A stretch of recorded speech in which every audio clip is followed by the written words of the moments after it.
ലൈമിന്റെ manufacture ടൈമിൽ calcination കഴിഞ്ഞാൽ next ചെയ്യുന്ന സ്റ്റെപ്പാണ് സ്ലേക്കിംഗ്. സ്ലേക്കിംഗ് തന്നെ പൗഡർ ആക്കാനും പേസ്റ്റ് ആക്കാനായിട്ടും പറ്റും. അതിൽ പൗഡർ ആക്കാൻ തന്നെ രണ്ട് മെത്തേഡാണ് വരുന്നത്. അതിൽ ആദ്യത്തെ മെത്തേഡിൽ ക്യുക്ക് ലൈമിനെ 150 mm ലെയർ ഡെപ്തിൽ വാട്ടർ അതിന്റെ മുകളിലേക്ക് സ്പ്രിങ്കിൾ ചെയ്ത് കൊടുക്കും.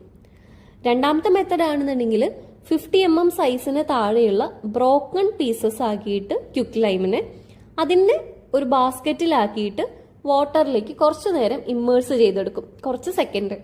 അങ്ങനെ പൗഡർ ആക്കാം. ഇതാണ് രണ്ട് മെത്തഡ്. പേസ്റ്റ് ആണ് ആക്കുന്നത് എന്നുണ്ടെങ്കിൽ ക്യുക്ക് ലൈമിനെ 150 mm ഡെപ്തിൽ വുഡൻ അല്ലെങ്കിൽ ഒരു മേസണറി ബേസിനിലാക്കിയിട്ട് സബ്മർജ് ചെയ്തെടുക്കുന്നതാണ് സ്ലേക്കിംഗ് ടു പേസ്റ്റ്. ഫാറ്റ് ലൈമിൽ സ്ലേക്കിങ്ങിൽ വെള്ളം വൺസ് ആയിട്ടാണ് ആഡ് ചെയ്യുക, ഒരുമിച്ച് ആഡ് ചെയ്യും. ഹൈഡ്രോളിക് ലൈം ആണെങ്കിൽ ഗ്രാജുവലി കുറച്ച് വെള്ളമായിട്ടായിരിക്കും ആഡ് ചെയ്തെടുക്കുക.